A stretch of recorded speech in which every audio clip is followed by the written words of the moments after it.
Well, good afternoon, everybody. This is the 49 days of CBC, and we're finally to week 7. And I've got this fella here who he's the first person I called when I was asked to direct week 7, and there was no way possible I could do it without this man. Mr. Rob Moorey, he has been a true brother in Christ to me. He knows how to keep me calm, tell me to go to take a nap. I need a nap. So many ways he helps me out, and I'm truly blessed to have him working week 7 with us. He is the leader. He is the planner. He is so many things that I am so appreciated with his kind friendship that he has and his love for Carolina Bible Camp. So, Mr. Rob Moorey, how are you, brother? I'm good. You know, Andy, I love you. And every time you say that, I say the thing that amazes me is that you actually believe that. Well, you're doing a good job, right? You think so, so that's all that matters. But is it fool me once, fool me twice? No. If anybody knows differently, don't tell Andy. I got things worked out. But you make life very easy for me for week 7 once we get there. That's for sure. And we've worked together now for, I don't know, what, 10, 12 years maybe, since week 3 and then coming to week 7. How long have you been coming to Carolina Bible Camp? You know, I honestly don't know the exact date. I went back and tried to look at some files. I've replaced computers since then, so I don't have files from back then. I was looking at pictures. I think I can say for sure I was there 12 years ago. I'm not sure I can go back beyond that because I don't have any video evidence or pictures to support it. Well, I think I might be able to find somebody that has that information that could tell us that. I think Mr. Brett, he'll probably watch this and he'll probably correct us both. He's got all that information. So you've been at Carolina Bible Camp for, say, 12 years now, and just the experiences that we've experienced together. But this thing's been a big part of your life, hasn't it? Yeah, very big part of my life. If you just think about when I started with week 3, I had a very different role than the role that I have now at week 7, and things have changed considerably. The guy that showed up to camp that first time at week 3 is not at all the same guy that shows up now. I've learned a lot. I've grown a lot because of the people that have been around me. I've had a lot of really great mentors and friends that have encouraged me to step into roles that, frankly, at the time I wasn't prepared for, but they were there to put the safeguards around me and encourage me to do it and cover my messes when I made messes. And so I'm here today because of those people, and I'm indebted to them. Well, if you, when I had to call you and tell you that we were canceling camp, that was a hard call for me to make to you, because I know how much it means to you. How did that hit you, brother? You know, I was suspecting that was the direction that camp would have to go. And I think we talked about this in a lot of detail. From the board's perspective, it's absolutely the right decision. It's the safest things for the campers and for staff, and just overall for everybody involved. It would have been very risky to do it. But it was hard to hear, and I know it was incredibly hard for you and others to make that decision. I think this is the first year we haven't had camp in how long? First time ever, since 1956. 1950, that's a streak, and that streaks are hard to break. Yeah. And the neat thing about doing these interviews, I've learned a lot about those men who started up camp back in 1956. And to have the idea to create Carolina Bible Camp, I wonder if they had expectations that it was going to blossom like it did. That was a vision. Yeah, I've thought about that many times. If you and I said, hey, we think there's a need for a camp in this area, and we wanted to start it, the amount of work just to start it and just keep it going. If you were renting somebody else's campground would be very difficult, but then to find a piece of land, which God's hands in this, because to buy that land today would cost you millions of dollars without the buildings or doing any improvement on the land. Right. And now we have this beautiful campground with all these facilities that make it comfortable. I laugh when I hear kids complain about the cabins, whatever, this or that. And I think, well, when I went to camp at a state, it was a place we rented at a state park. And we used these, they had a campground. It was just wooden buildings. And you know, I thought it was nice because that's all I knew. It had no air conditioning, no bathrooms in the cabin, no glass in the windows. It was a screen and you had a plastic window you could fold down when it rained. You Right. could see the holes through the side. You could see the light coming through. One year I had a mouse put her babies in my sleeping bag that I discovered when I climbed in and said, there's something on my back. And I stood up and everyone freaked and ran out of the building going, you got a mouse on your back. That was our camps. And when you had to go to the bathroom, you had to put shoes on and you had to get a flashlight because you had to walk across campground to the bathroom, which had one swinging light bulb in the shower facility. That was it. It was a cinder block building, no air conditioning. You did have hot water, at least until it ran out. You had slats with screens. There was no windows. And there was always one kid on guard duty for the wolf spider that sat in the corner of the shower. And if you lost track of it, you yelled spider and it cleared out. Naked, dressed or not, they were running for the doors. So we have a beautiful campground. And I think all the time how amazing it is that a group of men have this vision and that through God's providence that we are standing on the shoulders of all that work and all that effort and all that vision. It's humbling. It is. It is very humbling. I think it was Billy Voss who talked about this, and a couple of others talked about it. And that's when we were at Woodman of the World, which was the camp before we came to Moxville. And they had a year where something happened. They couldn't stay in the cabins, and they had to rent basically a tent and put out there in the field.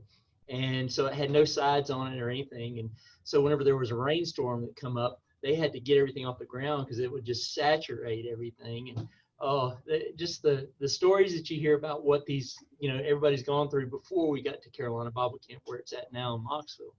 It's just amazing, I'm so grateful that Randall has gone and found these old pictures and been posting them on Facebook because you get to experience some of that. Yeah. And then your wife has been going to camp, I think, since the early days of camp. Yeah, she's probably close to 40 years. Yeah. So she tells me some of these stories in the campgrounds, and then Janet Watts told me a bunch. And you think, wow, where you started, such humble origins, but it was a group of people who were passionate and committed to a vision.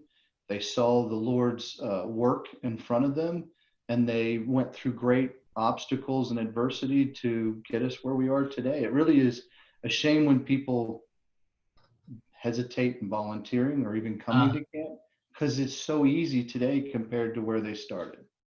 You are so right. I'm not sure if you saw the photo that Gloria Cole has shared. It's a photo of her, I believe it was 1957 or 58, she said. It was when CBC was meeting at Camp Thunderbird, where we had our retreat at last year. And she's standing outside the cabin. She's the counselor for the girls. And it was, they're wearing blue jeans, long, no shorts, all these things that, we would freak out over. But she told me that, and she showed me that photo, and that was neat just to hear her talk about how important camp is. And, there's so many people out there that have kind of fallen away from camp over the years. And the neat thing about these videos and stuff, that it's kind of brought them back. I've gotten private messages saying, hey, thank you for doing this. And, they're like, I'm going to be back next year. I'm going to be part of this. And, it's such a huge part of your life. I know it. Because me and you, we, during week 7, we spend a lot of time together. Yeah. So it's 24 hours a day for 7 days. And, your devotion to these kids is always just your calmness. That's what gets me, is your calmness, your ability to talk to these kids when, they might be frantic or whatever, or I might be frantic. You have the ability to calm the situation. And I've always admired that about you. Now, I know that you've got memories, sweet memories of Carolina Bible Camp. Are there some memories that you'd like to share with us today? I'm glad you gave me a chance to think through some of these questions before today's interview, because there are so many and it's hard to sift through them. And then you get afraid that you mention one and forget somebody else. And then unintentionally offend somebody, like, oh, I thought this was important to you. So I tried to pick one or two or three that probably stood out the most to me. One that we've talked about often, we've actually laughed about this a lot. I remember in the early days of week 3 watching Billy Voss pitching the softball to Ronnie Ulrich, who was running the bases at some like 80 years old in the scorching heat, and they're laughing like they're 12-year-old boys having a blast. And I thought, sure, it's just guys having fun playing softball, but what I learned from it, these are men that were serious Bible scholars, Yes. men that carried the weight of the world on their shoulders, and yet they could go to camp and show completely different side of themselves. They showed the joy of just being around Christian brothers and sisters and being in the moment and not letting age be an excuse for living. I'll always think of those moments. It still brings a smile to my face. The things they could do at their age, it put me to shame many times that I was not able to do the same thing. I think of in my early days when I started going to camp, I think at that time I was already an elder at Lake Norman, but I was young. I was in 35, 36 years old. I mean, I was really young and very inexperienced.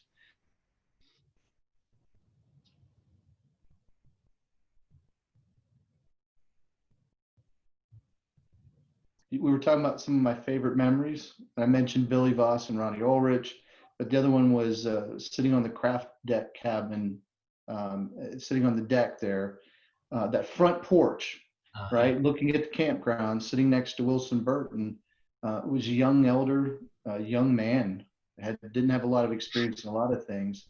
And he spent a lot of time just sitting there mentoring me on what it meant to be a leader or an elder, or helping me appreciate the value of CBC and the part I was playing in this large strategy and mission that had been going on for a number of years. And it was just wonderful to spend that time with them. As many times I think about them and still miss it and feel indebted to them, I hope someday to be able to return that to somebody else. Yeah. You and I've talked a lot about the senior devotionals.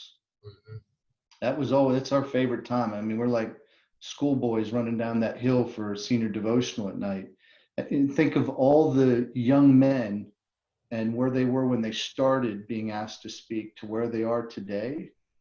Watching these men grow and develop and blossom into strong Christians, taking the mantle of leadership on for the next generation.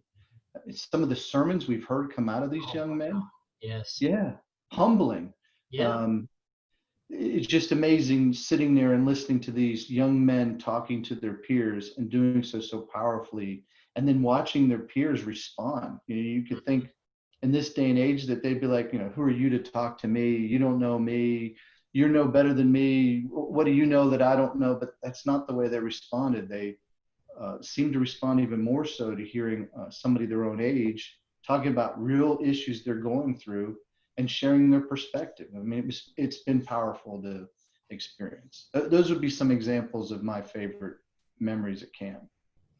Well, that one thing that you started with us down there after the senior devotional, when we send the girls back to their cabins, you bring the guys in close. All of them come in close, and you'll talk about what the day was about. And you're really encouraging to these guys. You did this, you did that. Thank you for stepping up and all this. And then you have one of the guys or one of the staff members lead a prayer for these young men. And just that connection that you have, that the bond that those guys have as they're going to walk down to their cabin, and then they're going to have another devotional in their cabin. That's powerful to see these young people do this.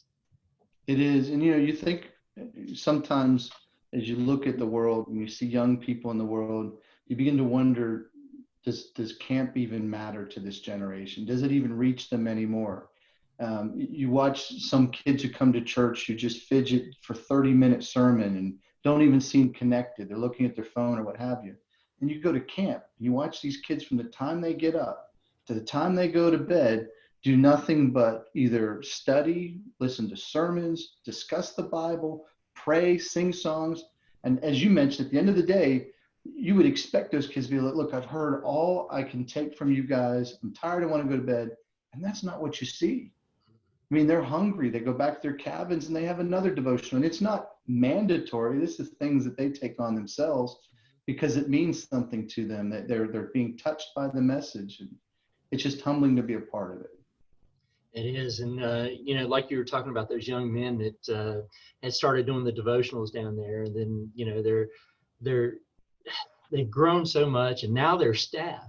And you look at those young men, now they're staff and they're, you know, they're our peers. And, you know, we're helping them along through this pathway of learning what it's like to be staff and everything. I love that aspect of camp. It's funny you mention that because when I first started going to camp, I grew up in Western PA and we used to go to a place called Camp Concern. My family got involved very early. My mom took my brother and I and volunteered the first time because if you volunteered, you got a discount, and that's the only way she could afford to send both of us. So she volunteered and took us. First day was not a good day. Matter of fact, we were crying. We would take us home. We hate this place.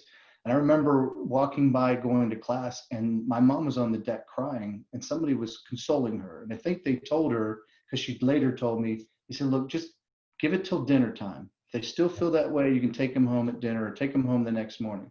I think my mom told me that she even called my dad and said, look, we're going to be home. She just expected that was the way it was. By dinner time, she's trying to find us to tell us to go get her stuff. And we're like, what are you, crazy? Why would we leave? It's only Monday. We still got the rest of the week. But you know, you have those connections with people and it changes your perspective. The first year I was there, maybe it was the second year, I made friends with a boy by the name of Vince. And Vince and I lived in different parts of the state, and we normally would never see each other. We became fast friends.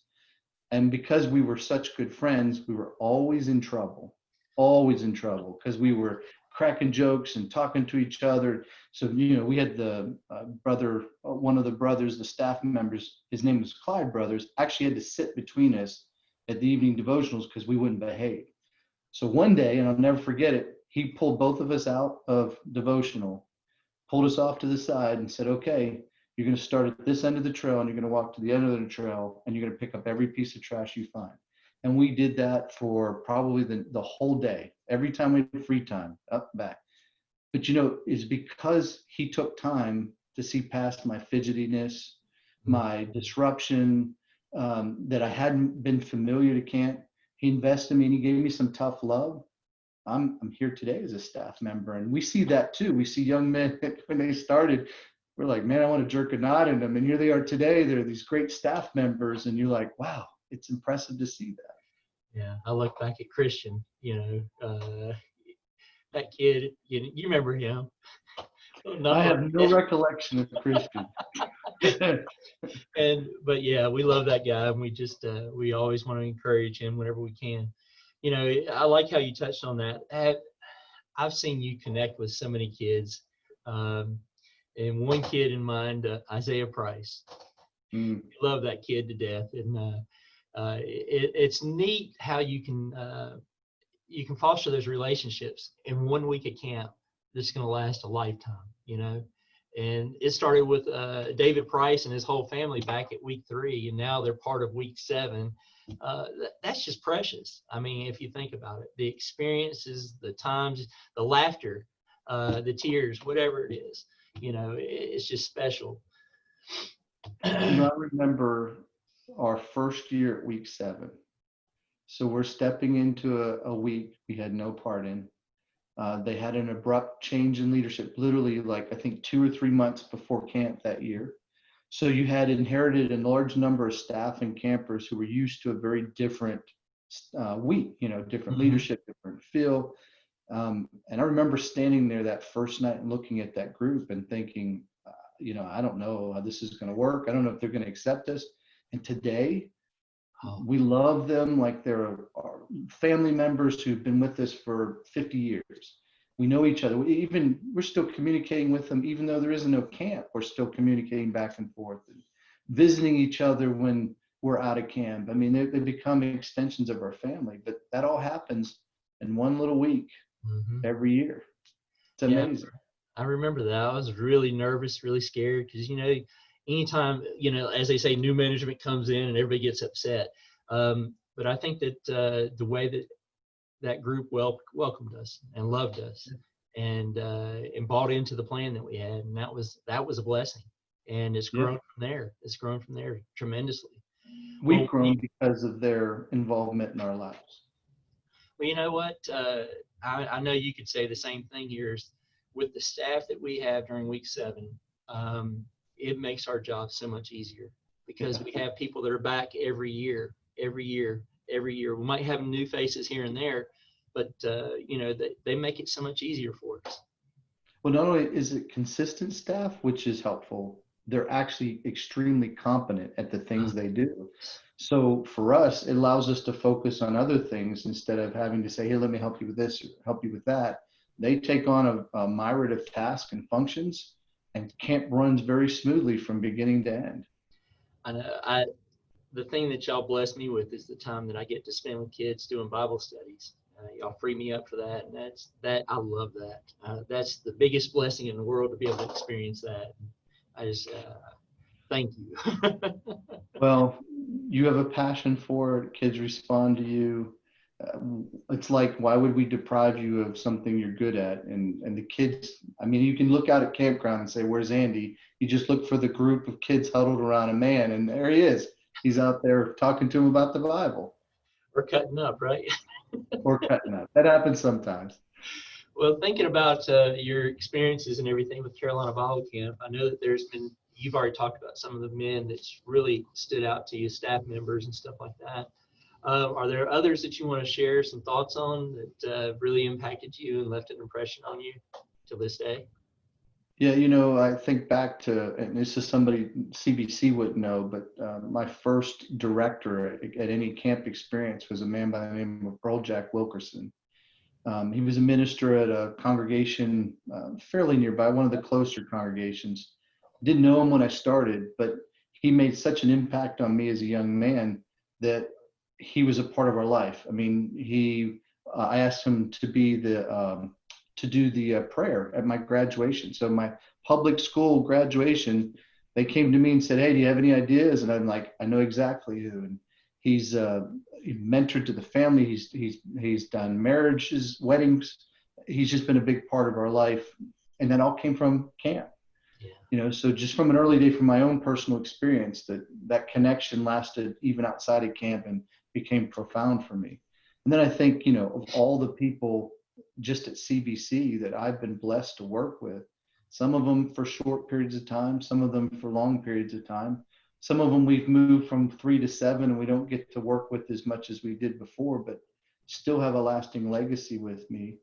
I think of, and I hate to call out names because I know I'm going to forget somebody and then regret it afterwards, but Kirk Sams.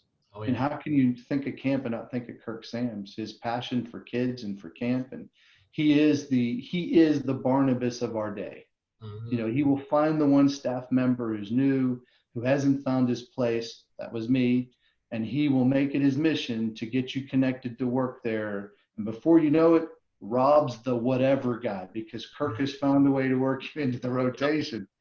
I mean, he was amazing. Or Janet Watts, who knew that I was new to camp and didn't know anybody. He was actually new to North Carolina relatively, and she befriended me early, and we're still friends to this day. Still talk. And she's been a big part of my kids' life because she spent time at Faulkner, and I have 2 kids who've gone to Faulkner now. David Price. I mean, what we can't be without David Price, or Forrest Boozer, or any of the other staff members we worked with. But probably the one I would say above all, if I were to think of who had the biggest impact on me,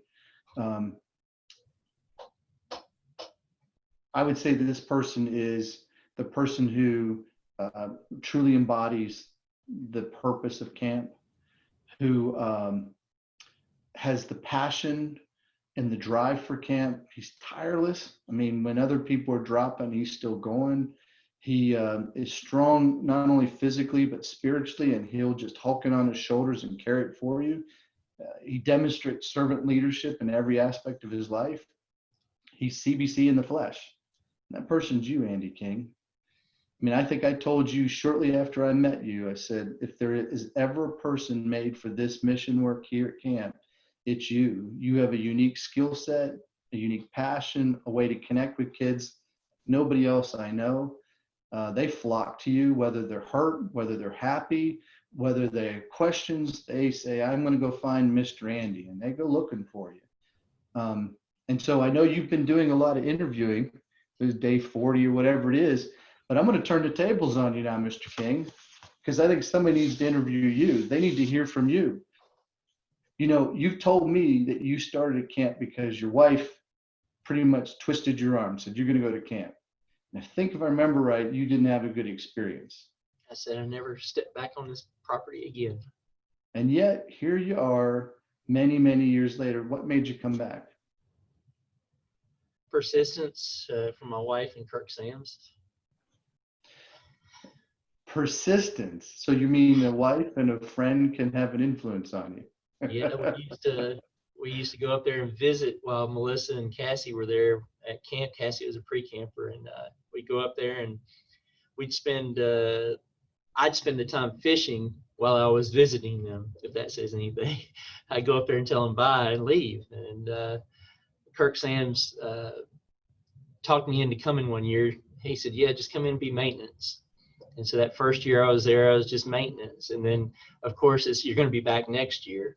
And you're like, well, I guess. And then next year's, you know, you're doing this, you're teaching kids. And so that was quite an experience. And then you're teaching kitchen workers, and then you're a head counselor. And it just it went downhill, man. Yeah, you put one foot in front of the other, and here you are, right? Yep. So what keeps you coming back? What is it that's connected to you that draws you back? Because you don't go even 1 week, you go multiple weeks and have for many years. And you don't just go as just a staff member. You're usually going in some type of leadership role with a lot of responsibility. So it's a lot of prep work in the beginning. And if anybody's seen you come to camp or leave camp, they also know that you and your wife come with 2 cars ladled down with tons of stuff and paraphernalia for camp. Why? Why do you do that every year?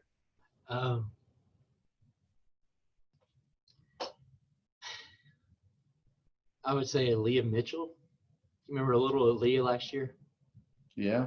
She struggled the first day she got to camp, and I remember saying to her, how about let's get some ice cream tomorrow, you know? And then that ice cream led into a Bible study, and then she put on Christ. That's what it's about. That's why I do it. And you think that some of those kids, a lot of the kids that come to camp and become baptized would have been baptized regardless of camp, because they grow up in the church and they're around strong parents, and it would have happened eventually. But there's a lot of kids that come to Christ that would never have known about the gospel or Jesus if it wasn't for camp. And I know that you spent a lot of time with those kids. It's to have that is an honor, to have that opportunity to share the gospel. And you know, we all have a unique way in doing it, and I've just been blessed with being able to do that with these kids. If I can continue doing it for however many years, as many as Billy Voss, you know, Ronnie Ulrey, and you know, all those guys. I hope I'm that guy that's going down first baseline rolling instead of running because he fell after his first step. Yeah, so that's why I love it. So if somebody that's not connected to camp, because this is going to be on Facebook, and so because we're connected to this, other friends and family members not connected to camp might see this, they wanted to know, Andy King, what makes CBC special? Why was this better than, say, Boy Scout camp or Roritan camp or any of the other camps you can send your kid to? Why CBC? One, the staff is going to love you no matter what circumstances you come from, no matter what your background is, whatever. They're going to take the time to get to know you. They're going to take the time to share the gospel with you. And they're going to be your lifelong friend. They're going to be somebody that's going to be there for you. There's no greater place to spend a week than at Carolina Bible Camp than, you know, your friends that you know, this is family. I shouldn't say friends, it's family. And you need to experience it. It's heaven on earth. Yeah, I agree. I think for the people that have come for the majority of them, they'll say the same thing. Once they experience it, they understand. But until you experience it, you may intellectually understand, but you don't, in your depth, appreciate the power of what CBC brings. You think of all these kids who, some of them come from difficult backgrounds, some of them struggling at home, or the mom and dad are having challenges. And for 1 week, they get a respite from that. They get a place that focuses on them, cares about them, cares not only about their physical and their mental well-being, but also their spiritual well-being. And people who've never met them love them like they're their own children. Well, you know how many conversations we've had over the years where there's been somebody that's struggling with something. It could be a camper, or it can even be a staff member. When you come to camp, you almost become, you become pummeled throughout the week. And sometimes that'll cause you to open up and talk about some of your own struggles and stuff like that. Not only the kids do that, but the staff do that. And that's a great opportunity for us to be able to just listen. If you have a good pair of ears, that's the best thing to have at camp, is just to listen to some of these kids and some of these staff members. Well, I'll bet you've probably learned, like I've learned, that usually the kid that seems to be the most unruly has the most baggage to unpack, and they don't know how to express it, and they don't know if they're in a safe place to express it. And so I know I've learned that that's usually the kid you need to go to and show the most patience and sympathy and kindness towards. And if you earn their trust, they'll bless you with the burden they carry. And then you get a chance to really impact their life. And I've seen you do that on a number of occasions. I can remember one kid, it was during third week. He'd come in with, it was some inner city kids that came. And he wasn't churched. He had no idea what this was. And the first day he was just acting up during worship and during prayers and stuff. And I pulled him aside and I was talking to him, and the conversation kind of elevated, and he was getting madder and madder. And he balled up his fist like he was going to punch me. And luckily, Kirk Sams was coming by at that time. I said, Kirk, come here. I said, you need to talk to this young man. And I walked away from him because I knew that I was causing it to elevate, and we needed to come back down. And so I walked away, but I made sure, I think it was at lunchtime that day, I walked up to that kid. I shook his hand. I said, I love you. And I walked away from him. Didn't say anything else. So every day I did that at least 2 or 3 times with that kid. And I can remember on Saturday, that kid coming up to me after the award ceremony and grabbing me. I mean, just hugging me. He's an 18-year-old kid. Here he is, just raw of the world. He says, I love you, Mr. Andy. And I have no idea where that kid is at today, but for 1 week, he heard a Christian man say, I love you. Yeah.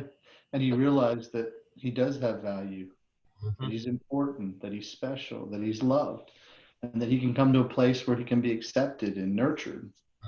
And I know a lot of these kids get that from their moms and dads as well, but sometimes it's hard to even talk to your mom and your dad about some of these things. Yeah. I remember being a young kid at camp, at Camp Concern, and we had things going on in our home life. Like we were like every family. We had times of struggle, and I'd never experienced anything like it, and I didn't even know how to express it. And I had a staff member who was actually in our cabin that year. He was staying in the cabin with the campers, and he took time to befriend me, win my trust. And I opened up to him. And I'll tell you, I don't think if he was there that year, I could have made it through that year. I'd have exploded because I had this thing inside me. I didn't know how to express it. And he took time to draw it out of me and listen to me and help me put it in context and remind me, this is what God needs from you right now. And it was a powerful moment. And I've seen you do the same thing with hundreds of kids every year. So someday somebody's going to be on a video talking about Andy King. Whew, that crazy bald-headed guy. So you asked me my favorite memory. What's your favorite memory? Oh, there's just, I would say there's a couple.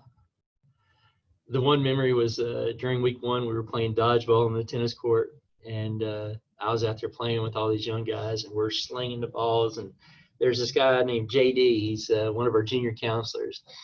and he grabs the ball and he's chasing after me, and I'm running backwards. Well, this old guy's running backwards. I tripped over my feet, and I hit the pavement on my rear end, and my head slapped the concrete. I was seeing stars. Amia's standing on the sideline.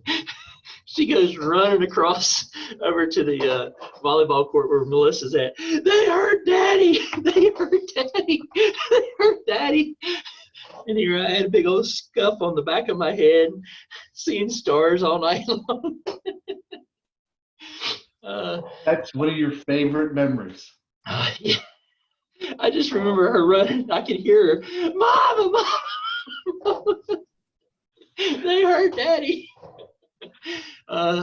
Then I don't. There's so many. There's.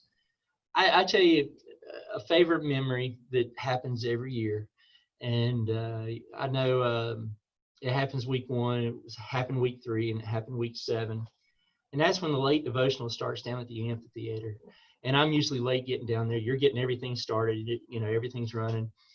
And I come down that sidewalk, walking down to the amphitheater, and there's singing going on, and the amphitheater's lit up, and I'll just sit down on that sidewalk, a little ways up from the crowd, and just sit there and listen to the beautiful singing of those kids.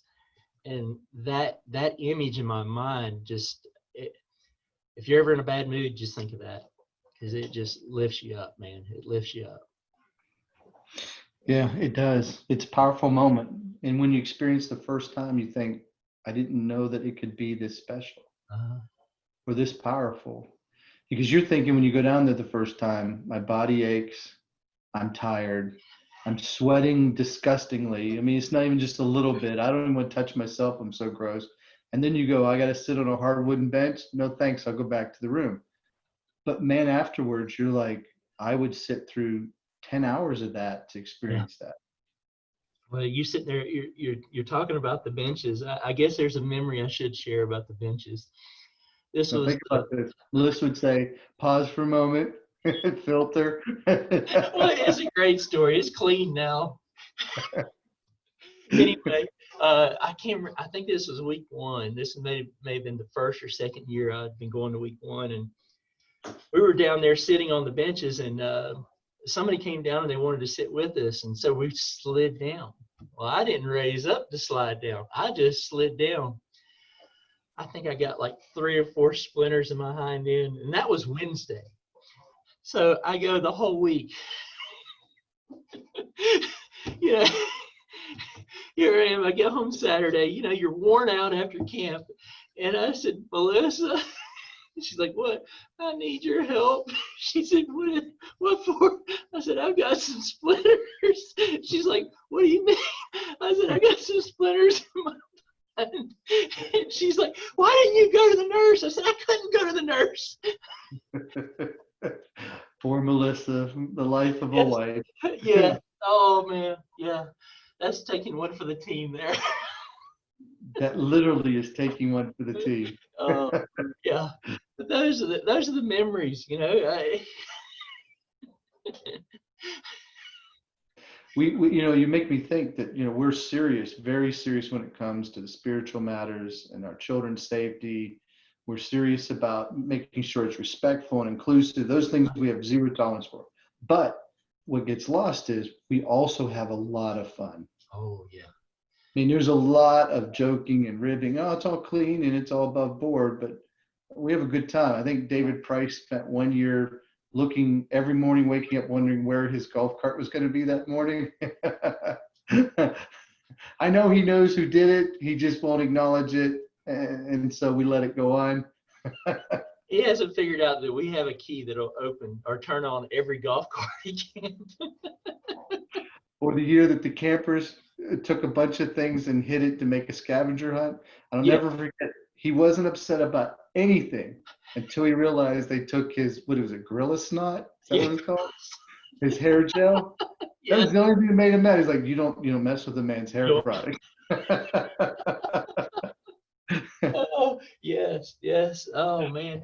But that's the thing. You can sit around for hours at night in the cabin, just telling stories. And before you know it, it's 2 o'clock in the morning and you're like, man, I got to get up in 3-4 hours. Well, you made me think of another thing. We are there for the campers for sure, and we spend all of our time and energy. But every now and then you get some moments of downtime with a fellow staff member, and some of the best, deepest, and richest conversations I've ever had have been in those small moments interspersed through camp, where I've had that, really deep conversation with a staff member. Sometimes them mentoring or shepherding me, and sometimes I get to play the role of counselor. And it's just, there's some of the conversations that I still hold on to today. They've impacted who I am as a person because of those moments. And there have been a lot of staff members over the years that, quiet moment, everybody's in the dining hall and you're walking up the hill and you just have a 5-10 minute conversation. You learn so much about somebody. Well, that's the blessings of camp. And, going through these different interviews and stuff like that. And that's one thing I've learned about the 7 weeks of camp, because I don't know everybody that works every week, but the spiritual connection each staff members have for that week that they work is amazing. I mean, we think of our week as being the greatest week ever. It's the best week ever. Well, everybody, that's their week. I can say the same for week 1 every year. That's the best week ever. You get to week 7, it's the best week ever. So, well, here's how I know week 7 is the best week. All right. It's not because of anything that I've done or you've done, but it's because we have stolen the best ideas from every week we've ever been a part of and brought them to week 7. So we're the beneficiary of all of their efforts and geniuses, and that's why I know we're the best, because we've stolen continuously from the other week. Schedule from week 1 and week 3, we've modified it for week 7, and the teaching ideas, and taking bringing David Price to week 7, bringing. All of that's because we've been stealing from all the other weeks. I think what's the old saying? Always hire people smarter than you to do the work. Well, for me, that's easy. I mean, almost everybody's smarter than me, so that's an easy thing. Well, man, this has been a true blessing to spend this time with you talking about the 49 days of CBC. It's been a true honor to be part of this year. Even though we're not there at camp, I've been enriched this year just by dealing with all the staff and talking to a lot of the kids as well.